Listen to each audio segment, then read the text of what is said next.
हरे कृष्णा। सो सभी का बहुत बहुत स्वागत है।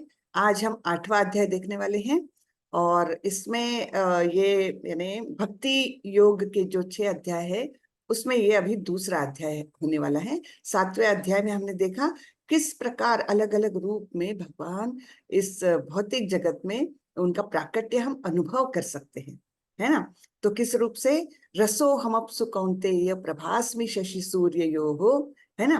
प्रभवत सर्व वेदेषु शब्दखे पौरुषम नृषु।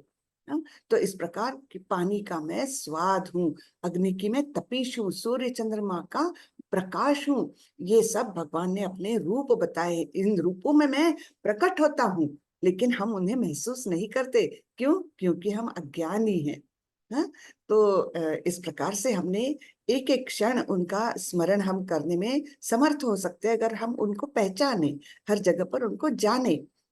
तो और भी आगे भगवान ने क्या क्या बताया था।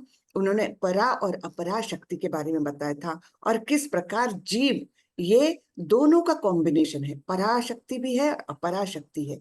पराशक्ति है हमारी आत्मा के रूप में और अपराशक्ति है जो हमारा भौतिक देह है उसके रूप में। तो उसमें क्या बताया था। भूमि रापो अनलो वायु खम मनो बुद्धिरेव च, खम मनो बुद्धिरेव च। इस प्रकार ये अष्टधा प्रकृति है। हाँ, भूमि आपो अनलो वायु खम, यानी भूमि यानी पृथ्वी, भूमि आपो, आप यानी जल, अनल, अनल यानी अग्नि, वायु, वायु यानी हवा और भूमि आपो अनलो वायु खम, खम यानी आकाश। तो ये हुए 5 स्थूल तत्व। और मन बुद्धि और मन बुद्धि और अहंकार। हाँ, अहंकार इतियन में भिन्ना प्रकृतिर अष्टधा। तो मन बुद्धि और अहंकार ये 3 मिलके टोटल 8 हो गए। ये 8 अपरा प्रकृति में है और बाकी जो आत्मा है हमारी वो है परा प्रकृति। तो इस प्रकार हम बनते हैं तटस्था प्रकृति में। हम चाहे तो भौतिक जगत में ही उलझे रहे जैसे अभी तक उलझे ही है, और नहीं तो हम भगवत प्राप्ति करके हमारे उच्च धाम परम धाम को हम जा सकते हैं। तो हम तटस्था है, बाउंड्री पर बैठे हुए हैं। हम चाहे इधर जाएं या उधर जाएं। तो केवल ये मनुष्य जन्म जो है इसके द्वारा ही हम भगवत प्राप्ति की मतलब भगवत प्राप्ति की ओर जा सकते हैं। तो इसलिए मनुष्य जन्म को बहुत ही स्पेशल स्टेटस है ना। बहुत ही ये विशेष जन्म है, विशेष योनि है। तो इसे हमने व्यर्थ नहीं गंवाना चाहिए। तो यहाँ पर हम देखेंगे 8वें अध्याय में भगवान क्या बोलते हैं। मैं मंगलाचरण कर लेती हूँ, उसके पहले मैं शेयर करती हूँ स्क्रीन।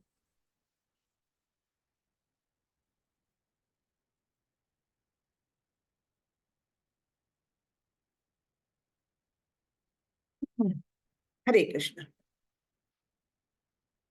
ओम नमो भगवते वासुदेवाय।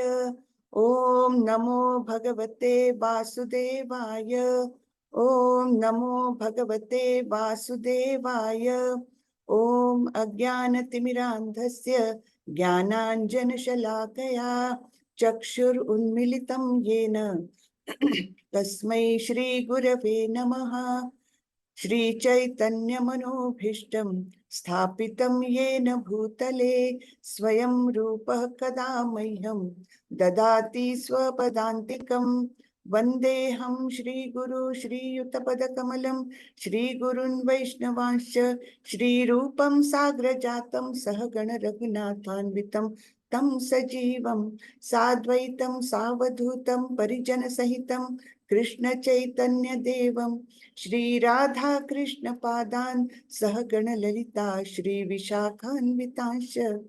हे कृष्ण करुणा सिंधु दीन बंधु जगतपते गोपेश गोपिका कांत श्री राधा कांत नमोस्तुते। तप्त कांचन गौरांगी श्री राधे वृंदावनेश्वरी वृषभानुसुते देवी प्रणमामि हरिप्रिये। नमो विष्णुपदाय कृष्णपृष्ठाय भूतले श्रीमते भक्ति वेदांत स्वामी इति नामिने। नमस्ते सारस्वते देवे गौरवाणी प्रचारिणे निर्विशेषाय शून्यवादी पाश्चात्य देशतारिणी। जय श्री कृष्ण चैतन्य प्रभो नित्यानंदा श्री अद्वैत गदाधर श्रीवासादि गौर भक्त वृंदा। हरे कृष्णा कृष्णा कृष्णा हरे हरे, हरे रामा राम राम हरे हरे। हरे कृष्णा। सभी को दंडवत प्रणाम। सभी का बहुत बहुत स्वागत है। तो चलिए आज हम 8वां अध्याय देखने वाले हैं जिसका नाम है अक्षर ब्रह्म योग, जिसे भगवत प्राप्ति भी कहा गया है। तो इस अध्याय के दो नाम अक्षर ब्रह्म योग या भगवत प्राप्ति। हम देखेंगे किस प्रकार भगवत प्राप्ति की जा सकती है, कौन से माध्यम से, क्या करने से सीधे भगवत प्राप्ति हो सकती है। तो अब 7वें अध्याय के बाद अर्जुन के मन में कुछ शंकाएं आई, तो उन्होंने अपने प्रश्न पूछे। देखिए कितने अच्छे शिष्य के लक्षण है ये। शिष्य ने बीच बीच में जहां भी कुछ समस्या आई तो अपने प्रश्न गुरु के सामने रखने चाहिए, अन्यथा गुरु को लगता है कि अरे ये समझ भी रहा है कि नहीं समझ रहा है ना। तो अभी अर्जुन प्रश्न कर रहे हैं। 8 प्रश्न है, याद रखिएगा। 8वें अध्याय की शुरुआत 8 प्रश्न से। अर्जुन के 8 प्रश्न है। अर्जुन उवाच किम तद ब्रह्म किम अध्यात्मम किम कर्म पुरुषोत्तम अधिभूतम च किम प्रोक्तम अधिदैवम किम उच्यते। अर्जुन ने कहा, हे भगवान, हे पुरुषोत्तम, ब्रह्म क्या है, आत्मा क्या है, सकाम कर्म क्या है, यह भौतिक जगत क्या है, तथा देवता क्या है। 5 हो गए है ना। कृपा करके यह सब मुझे बताएं। तो यहाँ पहले श्लोक में 5 प्रश्न है, दूसरे श्लोक में और 3 प्रश्न पूछ रहे हैं। हे मधुसूदन, यज्ञ का स्वामी कौन है और वह शरीर में कैसे रहता है, और मृत्यु के समय भक्ति में लगे रहने वाले आपको कैसे जान पाते हैं। इस प्रकार ये 8 प्रश्न है अर्जुन के, और कृष्ण बहुत सविस्तर उनका विस्तार से उत्तर देने वाले हैं। तो ये हम थोड़ा सा 7वें अध्याय में जा रहे हैं। 7वें अध्याय का थोड़ा सा रेफरेंस ले रहे हैं। जरा मरण मोक्षाय मामाश्रित्य यतन्ति ये ते ब्रह्म तद्विद कृष्णम अध्यात्मम कर्म चाखिलम। जो जरा तथा मृत्यु से मुक्ति पाने के लिए यत्नशील रहते हैं, वे बुद्धिमान व्यक्ति मेरी भक्ति की शरण ग्रहण करते हैं। वे वास्तव में ब्रह्म हैं, क्योंकि वे दिव्य कर्मों के विषय में पूरी तरह से जानते हैं। तो ब्रह्म शब्द का अर्थ, ब्रह्म शब्द को आत्मा के लिए यहाँ पर यूज किया है। ब्रह्म पर ब्रह्म यानी परमेश्वर। ब्रह्मा जी को भी ब्रह्म कहा है, लेकिन हमारी आत्मा को भी कभी कभी संबोधित किया है कृष्ण ने ब्रह्म करके।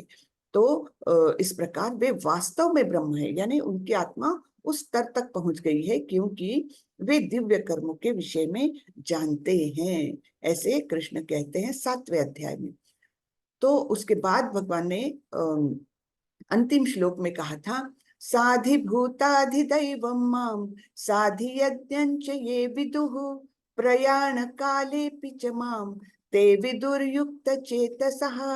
जो मुझ परमेश्वर को मेरी पूर्ण चेतना में रहकर मुझे जगत का, देवताओं का तथा समस्त यज्ञ विधियों का नियामक जानते हैं, वे अपनी मृत्यु के समय भी मुझ भगवान को जान और समझ सकते हैं। ठीक है। तो मृत्यु के समय कौन भगवान को जान और समझ सकता है? जो भगवान को पूर्ण चेतना में रहते भगवान के ही, और भगवान को सारे ही देवी देवताओं के, सारे ही लोकों के और सारे ही यज्ञों के कंट्रोलर, नियामक यानी क्या, कंट्रोलर है, इस बात को पूर्णतः जानते हैं। वे मृत्यु के समय भगवान का स्मरण कर सकते हैं। तो ये 7वें अध्याय का रेफरेंस आया। अब वापस 8 प्रश्नों पर आते हैं अर्जुन के। अर्जुन ने पूछा था ब्रह्म क्या है, तो उसके उत्तर में भगवान ने बताया था ब्रह्म यानी जीव, अविनाशी, जीवित इकाई। फिर अध्यात्म यानी निकाय का नियंत्रक कौन है, अध्यात्म कौन है, तो जीव की प्रकृति स्व। हाँ। फिर कर्म क्या है, तन की ओर ले जाने वाले कार्य। अधिभूत क्या है, तो भौतिक प्रकृति को अधिभूत कहा गया है। अधिदैव क्या है, तो भगवान के विराट स्वरूप में जो सारे देवी देवता शामिल है उन्हें अधिदैव कहा गया है। हाँ। फिर अधियज्ञ क्या है, कौन है, परमात्मा, हमारे अंदर स्थित परमात्मा, वो अधियज्ञ कहे गए हैं। और परमात्मा कहाँ रहते हैं, वे सभी के दिल में रहते हैं, सभी के हृदय में रहते हैं।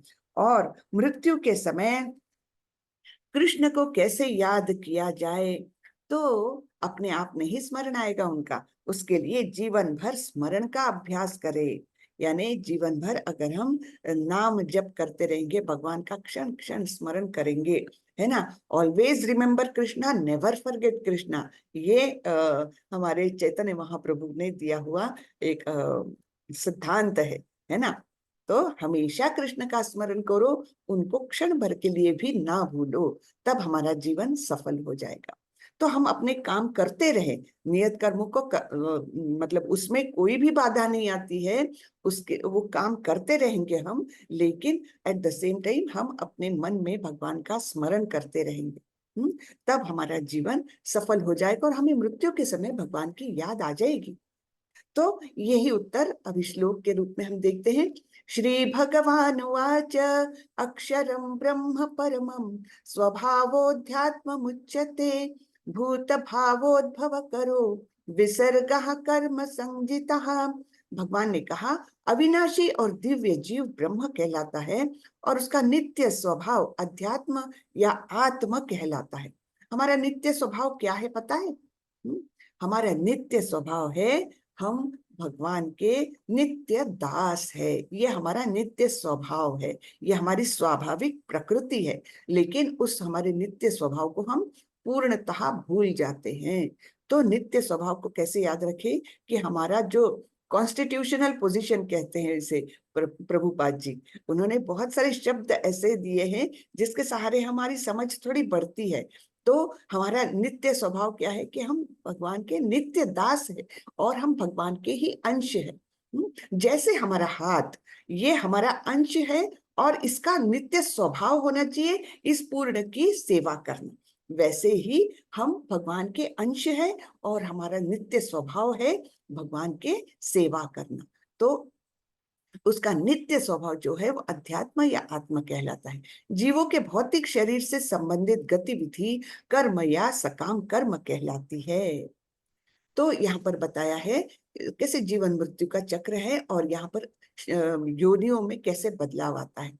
तो यहाँ पर छोटा सा बालक दिखाए, गर्भ में है, वो बड़ा बड़ा होते गया और यहाँ पर मृत्यु प्राप्त हुई।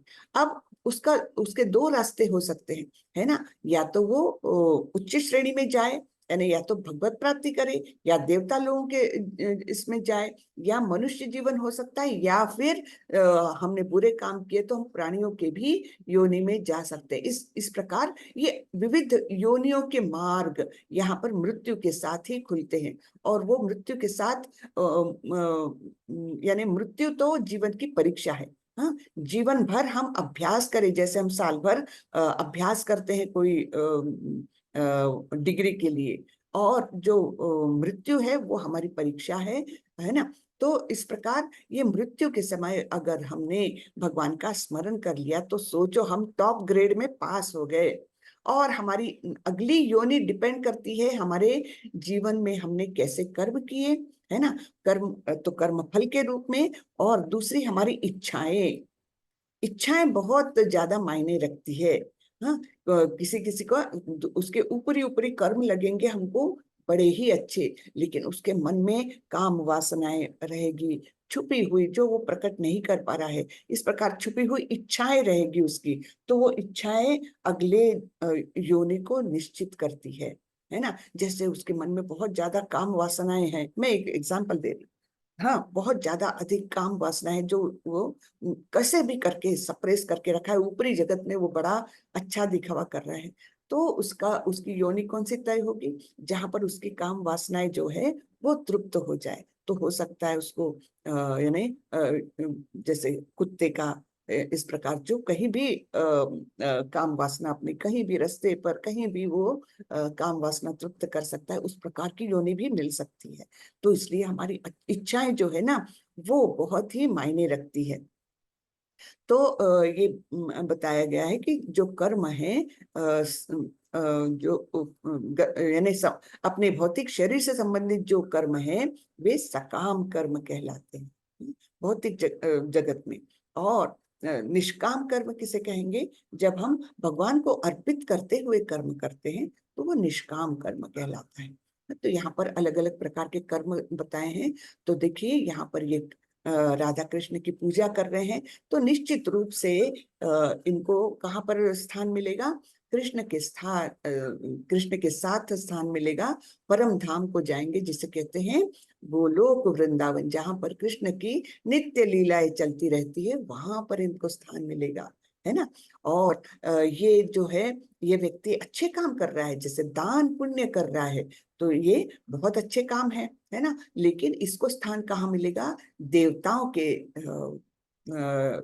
लोक में। क्यों, क्योंकि ये दान पुण्य तो कर रहा है, लेकिन उसको एट द सेम टाइम उसको कुछ प्राप्त करना है कि मुझे इससे पुण्य प्राप्त हो जिससे मेरा जीवन सुखमय हो जाए, है ना। इस प्रकार की इच्छा मन में रखते हुए वो अगर कोई कर्म कर रहा है, सकाम कर्म कर रहा है, अच्छा कर्म है लेकिन सकाम है, तो उसको कहाँ क्या प्राप्त होगा, इंद्रिय तृप्ति देवलोक में।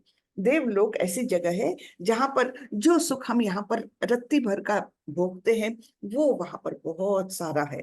हाँ, जो भी आपको खाने की इच्छा हो वहां पर मतलब बहुत सुंदर सुंदर पकवान आपको मिल सकते हैं। जो भी आपकी इच्छाएं हैं, आपको संगीत सुनने का शौक है, वहां पर ऐसा दिव्य संगीत मिलेगा कि आनंद आ जाएगा। ठीक है, तो ये हुए देवता लोग, हाँ देवलोक।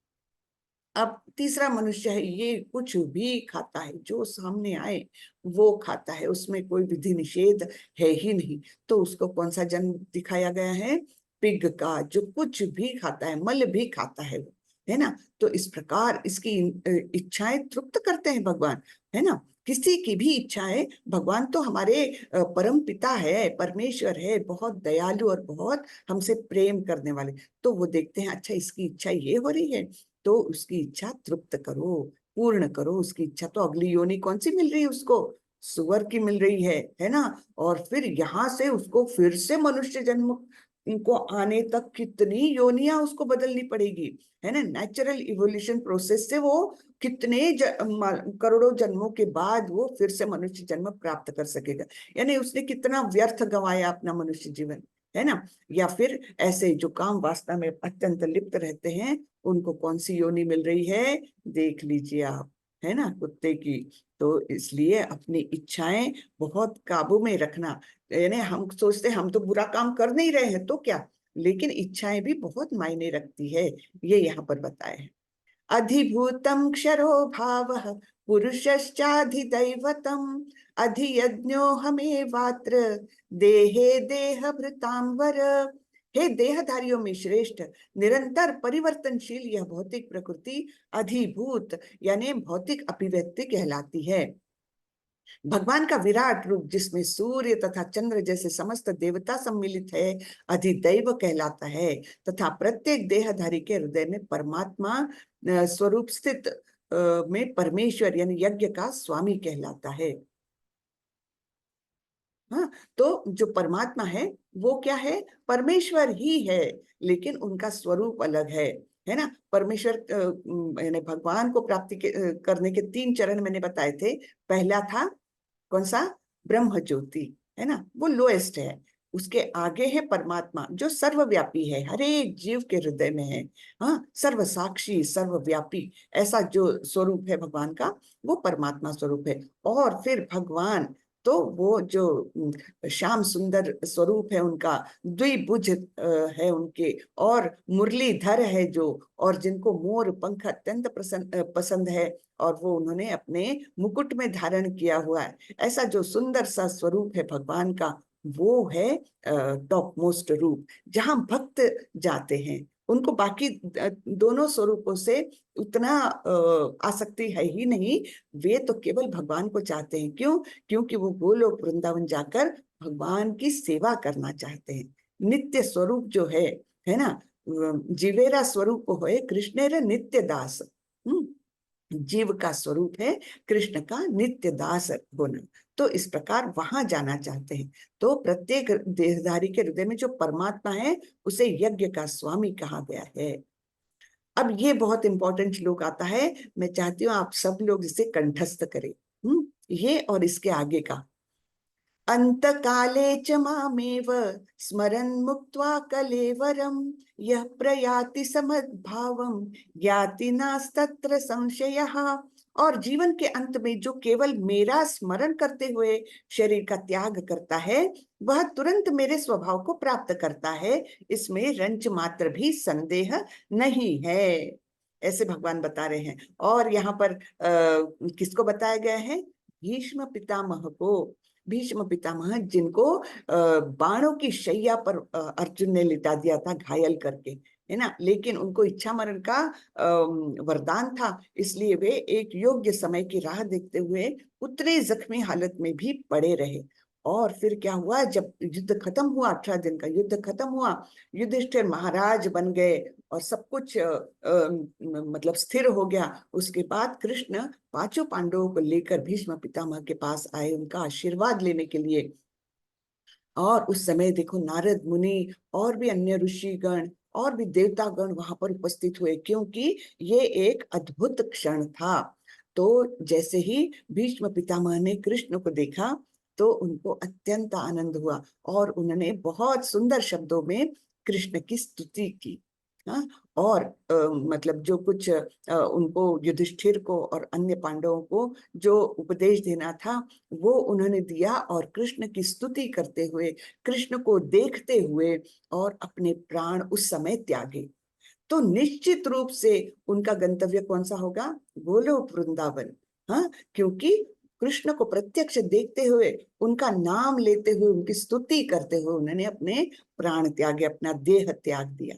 है, तो इस प्रकार ये उदाहरण आता है भागवतम में। बहुत सुंदर ये जिसे कहते हैं भीष्म स्तुति, उसका उल्लेख आया है, उसका पूरा डिटेल्स आए हैं, किन शब्दों में भीष्म पितामह ने कृष्ण की स्तुति की।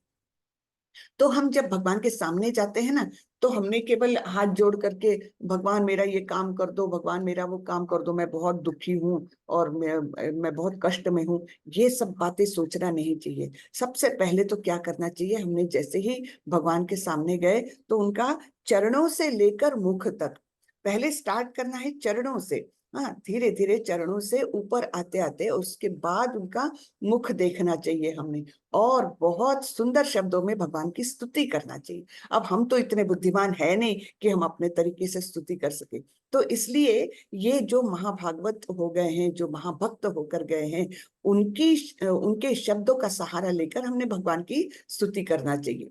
तो चाहे तो आप ब्रह्म संहिता बोले, या कुंती स्तुति बोले, या भीष्म स्तुति बोले, या 11वें अध्याय में जो अर्जुन बोलने वाले हैं वो स्तुति ले लें। उनके शब्दों का सहारा लेकर अगर हम वो बोलते हैं कृष्ण के सामने, तो बहुत हमें भी बहुत अच्छा लगता है और कृष्ण भी प्रसन्न होते हैं, क्योंकि उनके महान भक्तों के को हम एक प्रकार से उनको याद दिला रहे हैं, तो वो अत्यंत प्रसन्न हो जाते हैं, है ना। तो इस प्रकार ये अंत काले च मामेव स्मरन् मुक्त्वा कलेवरम यः प्रयाति स मद्भावम याति ना तत्र संशया, ये बताया गया है। अब ये एक श्लोक आता है महाभारत से।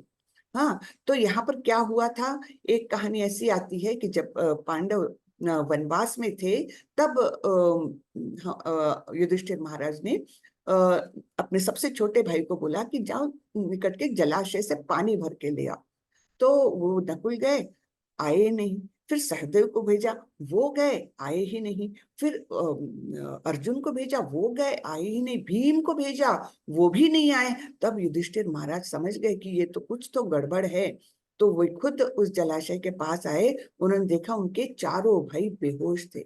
अब ये चारों इतने महान पराक्रमी भाई, उनको बेहोश देखकर उनको समझ में आ गया कि यहाँ पर कोई एक महान शक्ति है जो ऐसा कर पाई।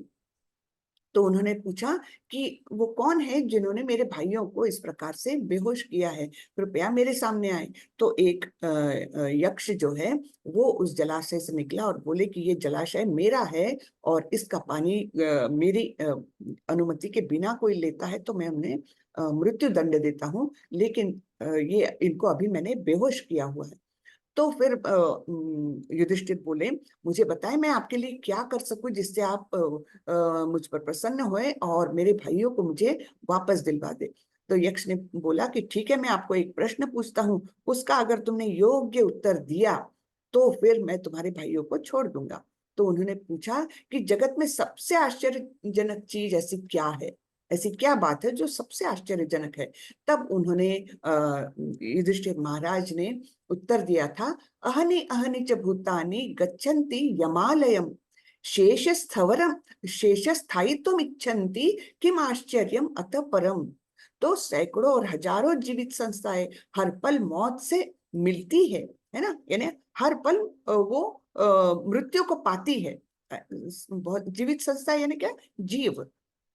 लेकिन फिर भी एक मूर्खतापूर्ण जीवन जीने वाला खुद को मृत्युहीन समझता है और मृत्यु के लिए तैयार नहीं होता। यह इस दुनिया की सबसे अद्भुत चीज है ना। हम सभी का आप देखिए, हम अपने आजू बाजू में, अपने रिश्तेदारों में, पड़ोसियों में कहीं ना कहीं रोज सुनते हैं कि किसी की मृत्यु हो गई, कोई बीमार हो गया, मृत्यु हो गई। इस प्रकार से रोज हम सोचते हैं, लेकिन हम अपने आप को प्रिपेयर्ड रखते हैं क्या कि हाँ मेरी कोई भी क्षण मृत्यु हो सकती है।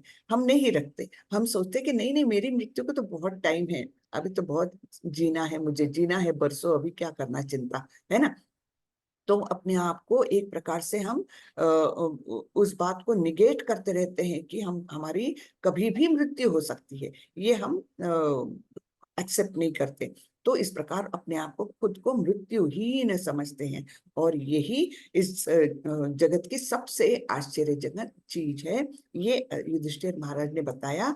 और वे यक्ष जो है वो बहुत प्रसन्न हो गए और उन्होंने उनके चारों भाइयों को फिर से उनको सौंप दिया, मतलब उनको जीवन दान दिया।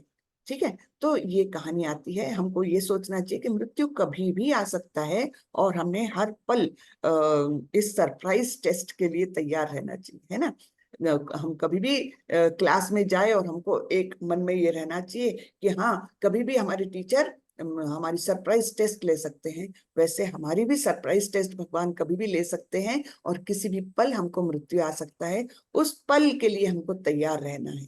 कैसे तैयार रहना है कि मृत्यु के समय हमारे मुंह पर भगवान का नाम आ सके और मन पूरा परमेश्वर की स्मृति में रहे। तो ये हमारी तैयारी होनी चाहिए। अब यहाँ पर हमने इसका छोटा सा अंश देखा था इस कथा का, ये फिर से आ रही है, तो इसको हम देखते हैं।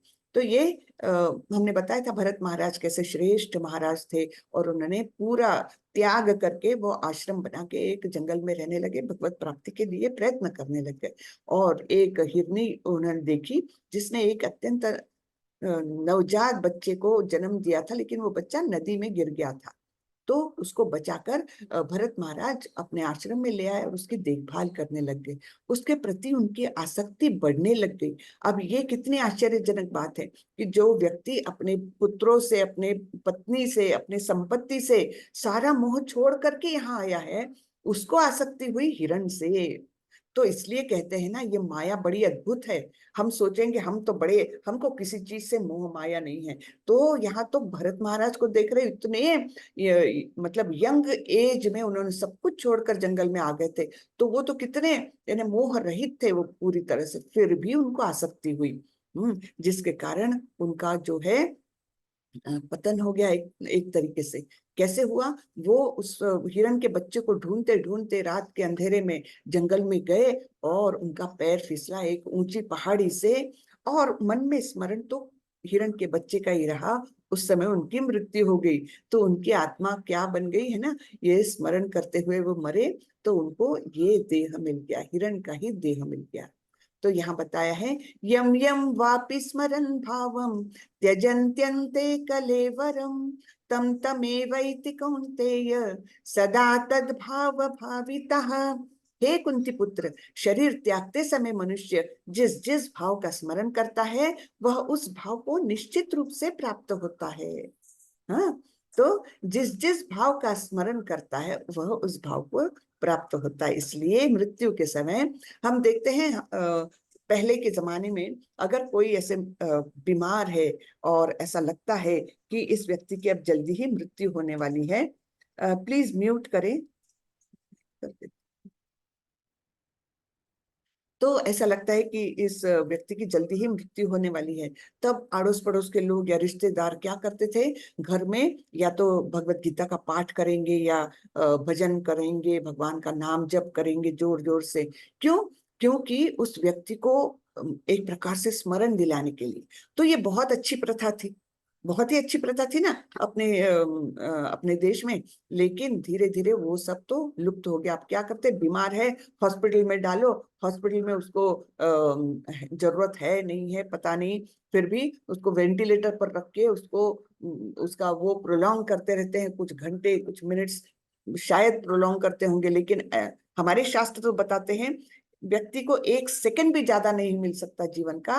जो भगवान ने निश्चित किया है उसी समय उसकी मृत्यु होनी है, चाहे आप कुछ भी कर लो, ये हमारे शास्त्र बताते हैं। लेकिन हम क्या करते हैं, उस बीमार व्यक्ति को अंतकाल में हॉस्पिटल में डाल देते, वहां ये यहाँ से सुई वहां से सुई, यहाँ से मास्क, क्या नहीं करते है ना।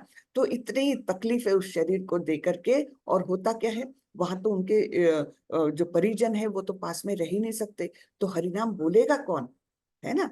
तो इस प्रकार वो मृत्यु हो जाती है व्यक्ति की। तो क्या उसका गंतव्य होता होगा, वो तो परमेश्वर ही जानते हैं। क्योंकि इतने कष्ट में उस व्यक्ति को स्मरण होना बहुत मुश्किल है। तो उसको बाहरी लोग, कोई उनके बच्चे या पड़ोसी मित्र कोई उनको स्मरण दिलाए, तब उनका उनको असली हेल्प है ना। तो असली पुण्य का काम क्या है, मृत्यु के समय किसी व्यक्ति को हरि नाम का याद दिला दे, उसके कानों में बोलते रहे, वो स्वर जाते रहे उसके हृदय तक। ये करना तो सबसे महान काम हुआ, है ना, क्योंकि उसकी हमने उसको अच्छी गति मिल जाएगी। तो ये बताया है कि शरीर त्यागते समय मनुष्य जिस जिस भाव का स्मरण करता है वह उस भाव को निश्चित रूप से प्राप्त होता है। तो ये दो श्लोक बड़े ही ये है, और इसका ये कंक्लूजन है। ये सातवां श्लोक, पांचवा छठवां, पांचवा है अंतकाले च मामेव, जहां पर हमने भीष्म पितामह का उदाहरण देखा। छठवा जो है वो क्या है, यम यम वापि स्मरण भावन, ये वहां पर हमने भरत महाराज का उदाहरण देखा। और अब हम देखने जा रहे हैं प्रहलाद महाराज का उदाहरण। तो भगवान बोलते हैं, तस्मात् सर्वेषु कालेषु माम अनुस्मर युध्य च मय्यर्पित मनो बुद्धिर मामे वैश्यस्य संशयः। अतएव हे अर्जुन, तुम्हें सदैव कृष्ण रूप में मेरा चिंतन करना चाहिए और साथ ही युद्ध करने के कर्तव्य को भी पूरा करना चाहिए। अपने कर्मों को मुझे समर्पित करके तथा अपने मन एवं बुद्धि को मुझ में स्थिर करके तुम निश्चित रूप से मुझे प्राप्त कर सकोगे। तो अंत काल में स्मरण करने के लिए क्या करना है, तस्मात् सर्वेषु कालेषु, सभी समय, सदैव नित्य मेरा ही स्मरण करो, जिससे कि तुम मृत्यु के समय मुझे याद कर सकोगे।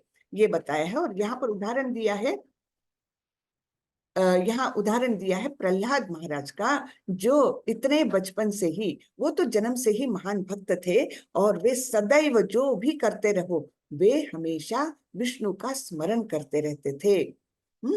तो ये हम तीन श्लोक हमने देखे, बहुत इंपॉर्टेंट श्लोक है। भक्त तो ये अध्याय के साथ ये बहुत पूर्ण रूप से जुड़े हुए हैं। अध्याय का नाम है भगवत प्राप्ति, और वो कैसी की जाए, अंत काले च मामेव।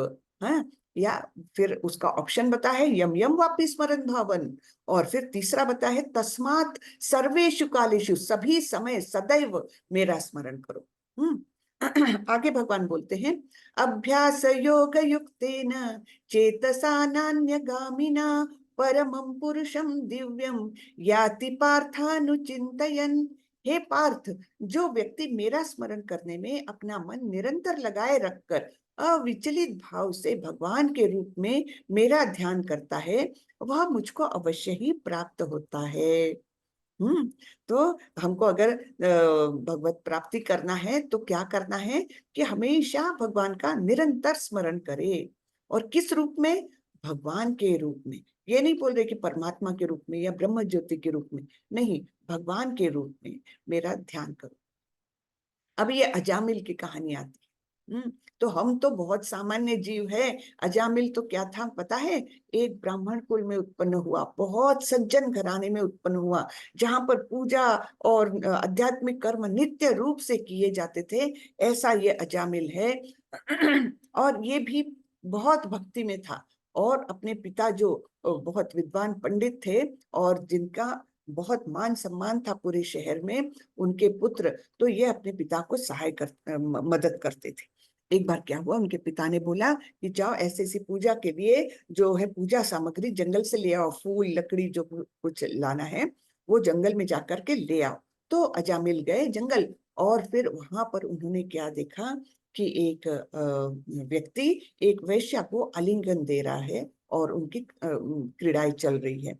तो अगर वो अपने मन को कंट्रोल में कर पाता तो क्या होता, वो तुरंत वहां से हट जाता और अपना काम करके घर चले जाता।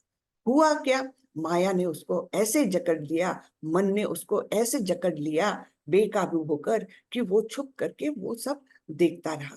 और फिर क्या हुआ, आपको दूसरे अध्याय का एक श्लोक याद दिलाती हूँ। वहां पर दो दो श्लोकों में भगवान ने पूरा साइकोलॉजिकल एनालिसिस किया है।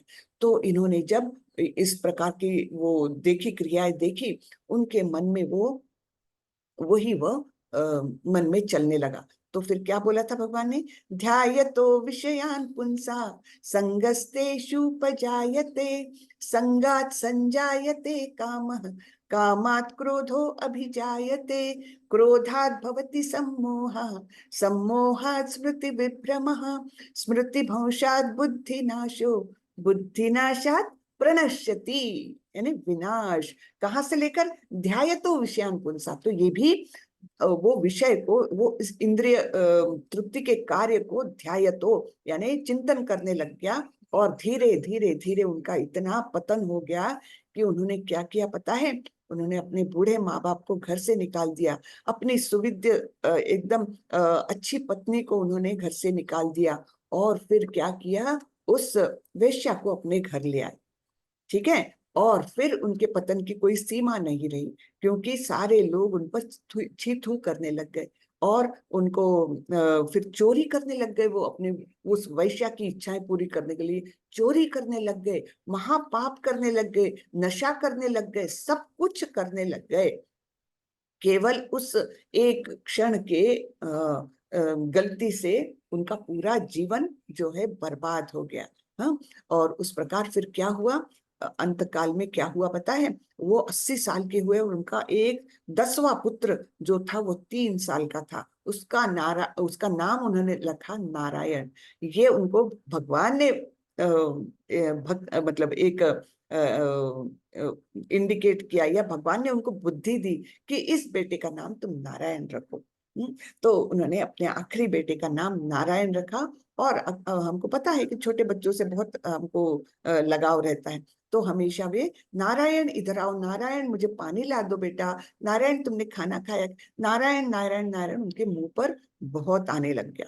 यानी भगवान कितने दयालु है, देखो इतने पापी व्यक्ति को भी उन्होंने उस समय ऐसी बुद्धि दे दी कि तुम नारायण नाम रखो।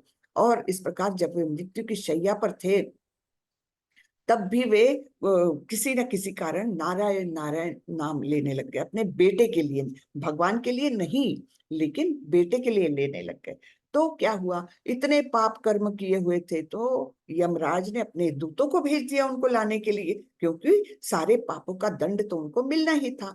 लेकिन उसी समय वहां पर विष्णु दूत भी आए और विष्णु दूतों ने बताया कि इसे तो हम ले जाएंगे। और यमदूत बोले नहीं, हमको तो यमराज की आज्ञा है, तो हम तो इसे यमलोक ही ले जाएंगे।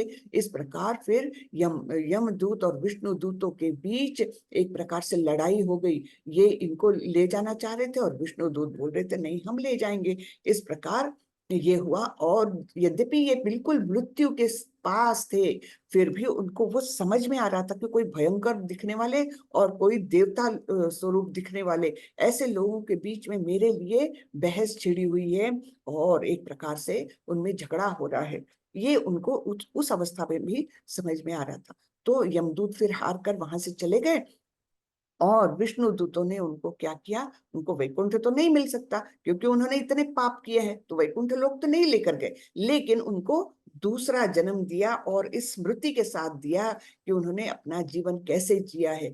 तब दूसरा जीवन जब उन्हें मिला, सेकंड चांस जब उनको मिला, तब अजामिल ने कोई गलती नहीं की। उसने हरिद्वार जाकर पूरा जीवन तपस्या की और तब विष्णु दूत फिर से आए और उन्हें वैकुंठ लेकर गए। हाँ, गरुड़ में बैठ करके सारे वो विष्णु दूत आए और अजामिल को लेकर गए वैकुंठ। तो ये सेकंड चांस उनको मिला, क्यों? क्योंकि उन्होंने एक तो मृत्यु के समय नारायण मुंह पर था उनके, और दूसरा उन्होंने पहले के बहुत पुण्य कर्म संचित किए हुए थे। इसलिए अब हमारा तो कुछ पता ही नहीं है ना। तो हमने इसलिए बहुत सजग रहकर जीवन जीना चाहिए कि अजामिल के समान हमने गलती नहीं करना चाहिए कि ध्याय तो विषयान पुंसा, कोई गलत चीज आंखों के सामने आ भी गई। अभी तो इतने ये सोशल मीडिया के कारण इतनी गंदगी सामने रहती है सभी के, तो इसलिए हमने तो सोशल मीडिया तो बाइकआउट ही करना चाहिए, क्योंकि गंदगी के सिवा और कुछ है ही नहीं। हमारे नामनिष्ठ दास प्रभु जी बोलते हैं ना, ये न्यूज और सीरियल्स और ये सब कचरा है। कचरा जाएगा हमारे दिमाग में तो कचरा ही आउटपुट रहेगा, है ना, गार्बेज इन गार्बेज आउट। तो इन सबको तो हमने बिल्कुल बाइकआउट करना चाहिए। और क्यों? क्योंकि कहीं भी एक जगह अपना थोड़ा सा भी मन अटका तो पता नहीं हमारा मन कहाँ तक गिर सकता है, हमारा कहाँ तक पतन हो सकता है। ध्याय तो विषयान पुंसा से लेकर प्रणश्यति, है ना, विनश्यति, वहां तक हमारा कहाँ कैसे पतन हो जाएगा पता ही नहीं चलेगा हमें। इसलिए बहुत सावधान रहना चाहिए हमें। फिर आगे भगवान बोलते हैं, मनुष्य को चाहिए कि परम पुरुष का ध्यान सर्वज्ञ, पुरातन, नियंता, लघुतम से भी लघुतर, प्रत्येक के पालन करता, समस्त भौतिक बुद्धि से परे, अचिंत्य तथा नित्य पुरुष के रूप में करे। वे सूर्य की भांति तेजवान हैं और इस भौतिक प्रकृति से परे दिव्य रूप में हैं। तो इस स्वरूप में हमने भगवान का स्मरण करना चाहिए। सर्वज्ञ, उनको सब कुछ पता है और वे अत्यंत पुराने हैं, उनका ना आदि है ना अंत है ना, नियंता है, वो कंट्रोलर है और वे छोटे से छोटे हो सकते हैं। वे प्रत्येक के पालन करता है और हमारी बुद्धि से परे है, ये सबसे इंपॉर्टेंट। नहीं तो हम तो अहंकारी जीव क्या सोचते हैं, हम बुद्धि से सब कुछ जान लेंगे, मैं तो बहुत बुद्धिमान हूँ, ऐसा सोचते हैं। लेकिन ये भौतिक बुद्धि से परे है हमारे कृष्ण। अचिंत्य है, जिनका चिंतन करना भी मुश्किल है, अचिंत्य है। और नित्य पुरुष यानी अविनाशी है, उनका कभी नाश नहीं होता। तो ऐसे रूप में उनका हमें स्मरण करना चाहिए। तो यहाँ पर हम देखते हैं देवता भी उनका ही स्मरण करते हैं, सारे देवी देवता मिलके उनका ही स्मरण जप करते हैं। यहाँ बताए शिव जी भी पार्वती जी और उनकी सखियों के साथ बैठकर उनका ही चिंतन करते हैं। फिर आगे बताया है, मामुपेत्य पुनर्जन्म दुःखालयम शाश्वतम नाप्नुवन्ति महात्मानः संसिद्धिं परमां गतः। मुझे प्राप्त करके महापुरुष जो भक्ति योगी है कभी भी दुखों से पूर्ण इस अनित्य जगत में नहीं लौटते। तो इस भौतिक जगत को कैसे डिफाइन किया है भगवान ने? दुखालयम अशाश्वतम, ये डेफिनेशन है हमारे जगत की। भौतिक जगत कैसा है? दुखालयम अशाश्वतम, अनित्य है, टेम्पररी है। कई लोग बोलते हैं कि ब्रह्म सत्यम जगत मिथ्या, मिथ्या यानी झूठा नहीं है ये, लेकिन अनित्य है। तो ब्रह्म सत्य जगत मिथ्या, इसको हमारा हमारा संप्रदाय नहीं मानता, इसको क्या बोलते हैं, ये मिथ्या नहीं है, झूठा नहीं है। कैसे झूठा हो सकता है जब भगवान ने निर्माण किया है? झूठा नहीं है, लेकिन ये टेम्पररी है। हाँ, तो इस अनित्य जगत में नहीं लौटते जो भक्ति योगी है। हाँ, क्योंकि उन्हें परम सिद्धि प्राप्त हो चुकी होती है। तो इस जगत में सर्वोच्च लोक से लेकर निम्नतम सारे लोक दुखों के घर है, जहां जन्म तथा मरण का चक्कर लगा रहता है। किंतु हे कुंती पुत्र, जो मेरे धाम को प्राप्त कर लेता है वह फिर कभी जन्म नहीं लेता। तो हम देखते हैं यहाँ पर नरक में सिर्फ दर्द है। नरक में तो बहुत नरक यातनाएं जिसको कहते हैं ना, वो है। और पृथ्वी पर क्या है? बस कलह, युद्ध करते रहते हैं। और स्वर्ग में क्या है? हाँ, युद्ध में स्वर्ग लिखा है, लेकिन यहाँ पर होना चाहिए स्वर्ग में थोड़ी इंद्रिय तृप्ति, बहुत तरीके से इंद्रिय तृप्ति स्वर्ग लोक में है। तो ये तीनों का स्टेटस दिया है, लेकिन सब कुछ है कैसा? अस्थाई, दुखालयम अशाश्वतम। हाँ, और स्वर्ग में भी युद्ध तो होते ही रहते हैं, देवता और दानवों के बीच में भी होते रहते हैं, है ना। और ये नरक में यातनाएं, तो ये बताया है। मानव गणना के द्वारा ब्रह्मा के एक दिन की अवधि है, पढ़ लीजिए, 8640, उसके ऊपर 6 जीरोस। हाँ, इतने वर्ष है। जब ब्रह्मा का दिन प्रकट होता है, जीवों की यह भीड़ अस्तित्व में आती है और ब्रह्मा के रात के आगमन पर उनका सर्वनाश हो जाता है।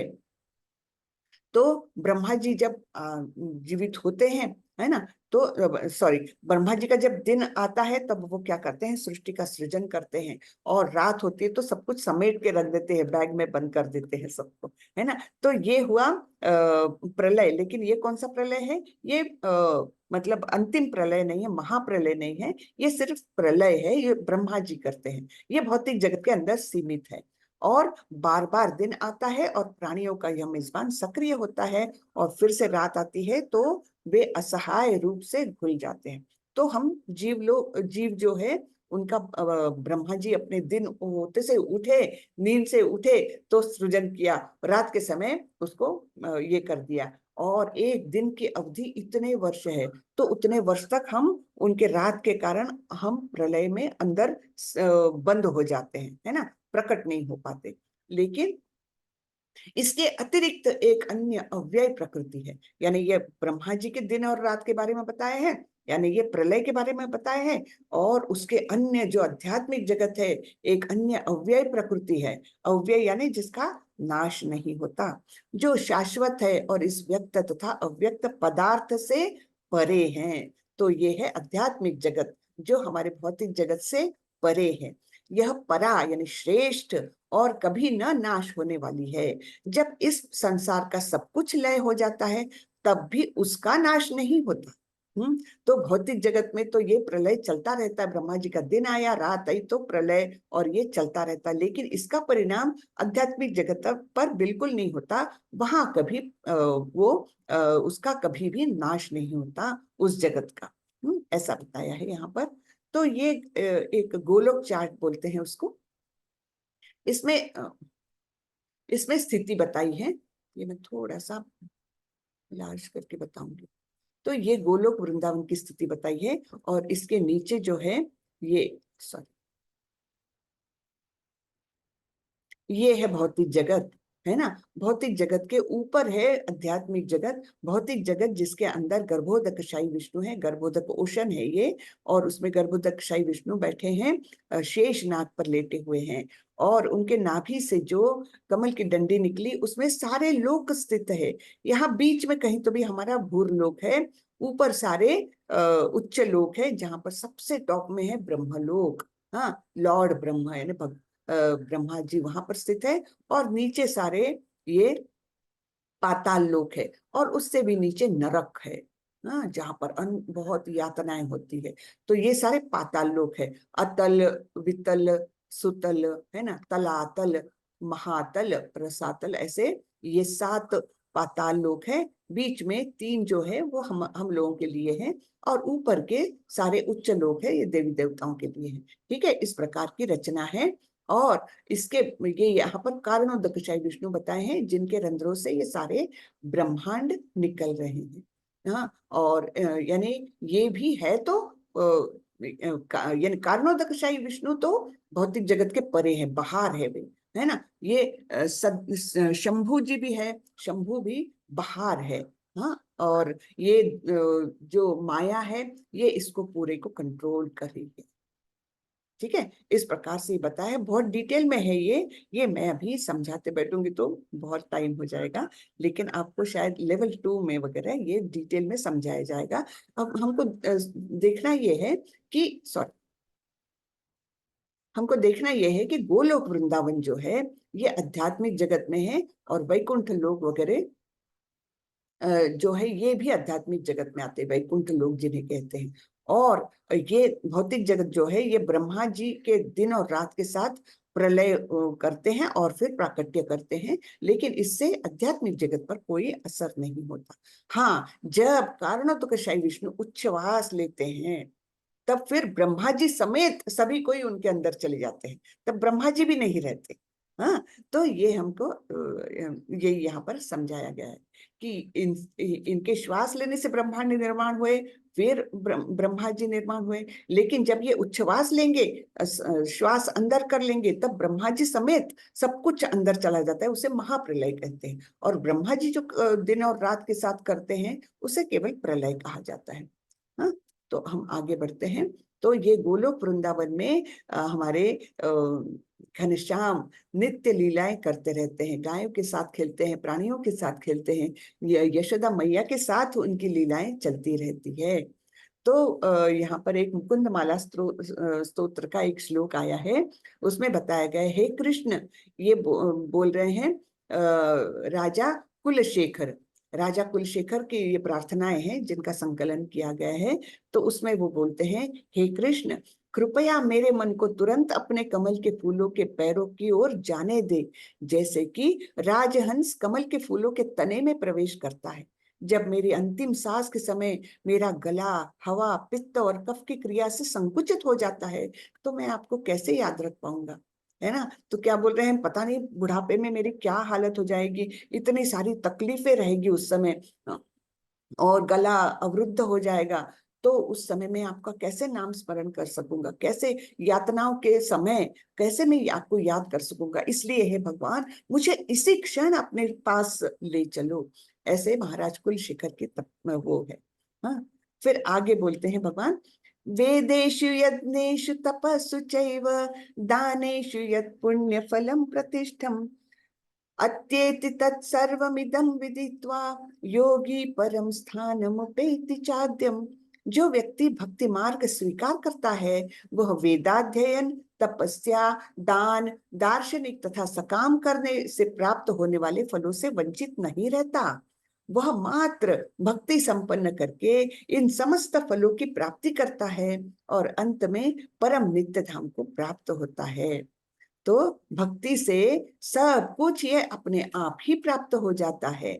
जैसे मैंने एक उदाहरण बताया था कि जैसे आपके पास अगर 100 रुपए हैं तो आपके पास 20 रुपए भी है, आपके पास 50 रुपए भी है, आपके पास 80 रुपए भी है ना, 100 रुपए है। तो वैसे ये भक्ति सभी को समाविष्ट कर लेती है। भक्ति करेंगे तो अपने आप वेदाध्ययन, तपस्या, दान, दार्शनिक तथा सकाम कर्म, इनके जो भी फल मिलते हैं वो अपने आप भक्ति के साथ हम प्राप्त कर सकते हैं और अंत में नित्य धाम को प्राप्त कर सकते हैं। ठीक है, तो यहाँ पर प्रभुपाद जी के कुछ शब्द आ रहे हैं। यहाँ पर ऊपर की लाइन तो मुझे कभी दिखती ही नहीं है। हाँ, कृष्ण भावनामृत का मतितार्थ यह है कि, ये समझ में नहीं आ रहा, मैं दूसरी लाइन से पढ़ती हूँ। मनुष्य जीवन के विभिन्न आश्रमों के अनुष्ठानों को पार कर जाता है। यानी अगर हम भक्ति करेंगे, कृष्ण भावनामृत में होंगे, तो मनुष्य जीवन के सब जो भी आश्रम है, ब्रह्मचर्य, वानप्रस्थ, गृहस्थ आश्रम, है ना, ये सभी अनुष्ठानों को उसके उसके साथ जो कुछ भी लगा है वो अपने आप पार हो जाता है। लेकिन इसके लिए भक्तों की संगति आवश्यक है। भक्ति के लिए भक्तों की संगति ये अत्यंत आवश्यक है। तो 7वें से लेकर 12वें तक के अध्याय भगवत गीता के सार रूप में हैं। प्रथम 6 अध्याय तथा अंतिम 6 अध्याय इन मध्यवर्ती 6 अध्याय के लिए आवरण पात्र है जिनकी सुरक्षा भगवान करते हैं। यदि कोई गीता के इन 6 अध्यायों को भक्त की संगति में भली भांति समझ लेता है तो उसका जीवन समस्त तपस्याओं, यज्ञों, दानों, चिंतनों को पार करके महिमा मंडित हो उठेगा, क्योंकि केवल कृष्ण भावनामृत के द्वारा उसे इतने कर्मों का फल प्राप्त हो जाता है। जिसे भगवत गीता में तनिक भी श्रद्धा नहीं है, उसे किसी भक्त से भगवत गीता समझनी चाहिए, मनोधर्मियों से नहीं। तो भक्त से जब भगवत गीता हम समझते हैं तब उसका असली अर्थ हमें प्राप्त होता है। ओके, तो ये हुआ हमारा 8वां अध्याय। तो यहाँ पर फिर से बताया है जो मैंने पहले बताया था कि 6 अध्याय जो है बीच के भक्ति योग प्रधान, वो सबसे इंपॉर्टेंट है, और कर्म योग और ज्ञान योग उसके सुरक्षा कवच के रूप में भगवान ने दिए हैं। कर्म योग भी एक माध्यम है लेकिन लंबा रास्ता है, ज्ञान योग भी एक माध्यम है लेकिन वो भी लंबा रास्ता है। अल्टीमेटली हमें भक्ति करना ही होगा अगर भगवत प्राप्ति करना है। ठीक है, तो ये अध्याय का सारांश देखते हैं। अर्जुन के 8 सवालों के जवाब दिए हैं। हाँ, अर्जुन ने 8 प्रश्न पूछे पहले और दूसरे श्लोक में, और उनके जवाब दिए हैं तीसरे और चौथे श्लोक में भगवान ने। फिर मृत्यु के समय कृष्ण को कैसे याद किया जाए, तो 3 श्लोक आते हैं, 5, 6, 7। हाँ, तो उसमें भगवान ने बताया है कि कैसे याद करना है। कि पहले तो बताया था अंत काले च मामेव, जो अंत काल में स्मरण करता वो तो जाता ही है। फिर यम यम वापि स्मरण भावन, जिस जिस भाव में मृत्यु को प्राप्त करेगा उस भाव को निश्चित रूप से प्राप्त करेगा। और फिर बताया कि तस्मात् सर्वेषु कालेषु, सभी समय मेरा स्मरण करो। फिर योग मिश्र भक्ति द्वारा कृष्ण को याद करना। हाँ, तो ये है ओम इति अक्षर, ओमकार के रूप में याद करना, उसका बताया है जो श्लोक हमारे इसमें आए नहीं। शुद्ध भक्त द्वारा कृष्ण को याद करना, तो किस प्रकार कि हमने ये जानना चाहिए कि ये भौतिक जगत क्या है, दुखालयम अशाश्वतम। तो जो भगवान की शरण में जाता है वो इस दुखालयम अशाश्वतम में वापस नहीं आता। दुखालयम अशाश्वतम नाप्नुवन्ति महात्मानम संसिद्धिम परमाम गति। जो भगवान की शरण में गया वो इस दुखालय में नहीं आता, वो मेरे धाम को आता है। भौतिक दुनिया बनाम आध्यात्मिक दुनिया। तो भौतिक दुनिया कैसी है, जब ब्रह्मा जी का दिन होता है तो ये भौतिक सृष्टि प्रकट होती है और उनके रात के समय ये सिमट जाती है, वो प्रलय। लेकिन इससे परा एक जगत है, वो कैसा है, वो आध्यात्मिक जगत है जो इनसे प्रलय से बाधित नहीं होता, वो नित्य है। तो इस प्रकार ये बताया है आध्यात्मिक जगत और भौतिक जगत के बीच का अंतर। और फिर बताया है कि कृष्ण प्राप्ति में शुद्ध भक्ति का वर्चस्व। तो क्या बताया है कि जो भक्त होता है वो वेदाध्ययन, यज्ञ, जो भी कुछ होता है या अच्छे कर्म, सकाम कर्म, निष्काम, सबके फायदे उसको अपने आप मिल जाते हैं जो भक्त है। अत्येति तत् सर्वम इदम विदित्वा। तो भक्त को सारे ही फायदे अपने आप मिल जाते हैं। हरे कृष्ण कृष्ण कृष्ण हरे हरे, हरे राम राम राम हरे हरे।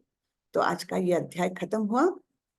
किसी को प्रश्न है तो फटाफट पूछिए, मुझे थोड़ा सा बाहर जाना है तो मैं जल्दी क्लोज करूंगी। हरे कृष्ण। किसी के प्रश्न है? हरे कृष्ण माता जी। हरे आरती। कृष्ण। हाँ जी, आरती माता जी बोलिए। माता जी, वो जो प्रश्न था ना, भागवत गीता का जो प्रश्न उत्तर का जो लिंक था जहाँ पे जाके करना था। क्विज, हाँ तो क्विज का। जी जी जी, तो जैसे कि मैंने आपको पहले बताया था कि मैं कर रही हूँ, तो मेरा ना परसों कंप्लीट हो गया पूरा, क्योंकि पहले से पढ़ती आ रही थी घर पे भी। तो उत्तर समझ में आ रहा था कि यही होगा। बट माता जी, उसमें जो वो जो सर्टिफिकेट मिला है ना, उसमें जो डेट दिखा रहा है वो 5 फैब टू 22 फैब के बीच का दिखा रहा है। जबकि मेरा तो अभी चल रहा है, मैं तो अभी अध्ययन कर रही हूँ गीता का आपके अंडर में। तो फिर उसी पर पूछना था, क्या ठीक है या फिर क्या किया जाए उसके लिए? डेट तो करेक्ट नहीं दिखा रहा है। अच्छा अच्छा अच्छा। ये क्षमा माता जी, आप थोड़ी सी उनको मदद कर दीजिए, इसके बारे में मुझे कुछ भी आइडिया नहीं है। जी माता जी।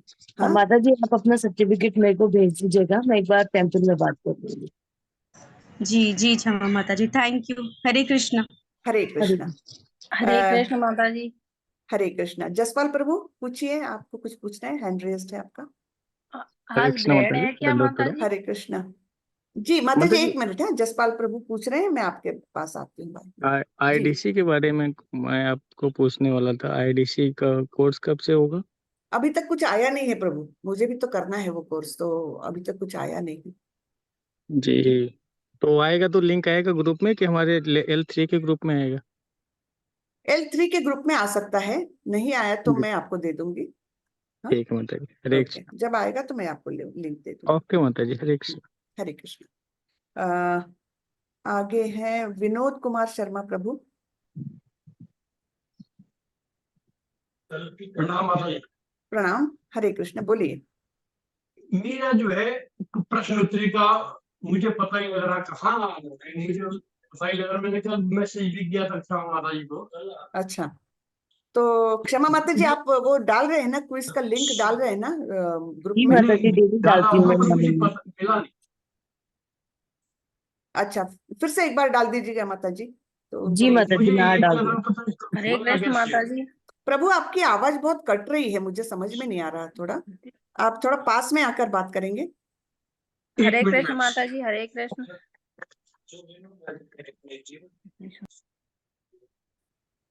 हाँ हाँ माता जी बोलिए, आप कौन बोल रहे हैं? अब हुआ है। हरे हरे कृष्ण कृष्ण। माता जी। हरे कृष्णा जी, बोलिए। आज ग्रहण है क्या माता जी? आज ग्रहण है ना, लेकिन अपने यहाँ नहीं है, मुझे इसके बारे में डिटेल में नहीं पता, कुछ आया तो नहीं है हमको मंदिर से, तो इंडिया में नहीं है वो शायद। अच्छा। हरे कृष्णा। हरे कृष्ण। नीति त्यागी। मैम नीति ये त्यागी वो ये लिंक मतलब क्वेश्चन के लिंक जो आप बोल रहे हो जी, ये कहाँ पे आएंगे? आपके ग्रुप में आती होगी, वो बार बार डालती होगी, क्षमा माता जी डालती है, और फिर आज डाल देगी माता जी। हाँ क्षमा माता जी अच्छा, आज फिर से इन्हीं में डाल ही दीजिए। आएंगे, जी बाकी जी माता जी। ठीक है मैं करती हूँ। जी ओके, जी, तो लिंक तो भेज थैंक देंगे, यू। वो उस लिंक पर जाकर आपको क्विज करना है। ठीक है, चलिए, और किसी का कुछ प्रश्न है? नहीं माता जी, जी अभी हो गया सभी। हरे जी, कृष्णा माता जी, धन्य हरे प्रणाम। कृष्ण। हरे कृष्ण। तो चलिए हम अपना सत्र यहीं खत्म करते हैं। वाञ्छाकल्पतरुभ्यश्च कृपा सिन्धुभ्य एव च पतितानां पावनेभ्यो वैष्णवेभ्यो नमो नमः। अनंत कोटि वैष्णव वृंद की जय, श्रीला प्रभुपाद की जय। हरे कृष्ण। हरे कृष्णा सभी हरे को, सभी को हरे कृष्ण दंडवत माता जी। प्रणाम। हरे हरे कृष्णा कृष्ण। माता जी, हरे कृष्णा। हरे कृष्ण। कृष्ण माता जी। हरे हरे कृष्ण कृष्ण। हरे माता कृष्ण जी। माता जी। हरे हरे कृष्ण। कृष्ण सबको दंडवत बहुत फास्ट तो नहीं लगता है ना मेरा बताना? आरती माता नहीं जी, मैम, आप नहीं बहुत नहीं नहीं अच्छा माता नहीं जी, बता रहे हो। बहुत अच्छा लगता है। ठीक ठीक हो रहा अच्छा है ना? बता बहुत रहे हो। अच्छा लगता है माता जी, जी। धन्यवाद। हाँ, सुंदर हरे बता कृष्ण। रहे हो, एक एक श्लोक को अच्छे से समझा रहे हो। जी हरे अच्छा कृष्ण। बता रहे हो। हरे चलिए, कृष्ण। हाँ कल मिलते हैं। हरे कृष्ण।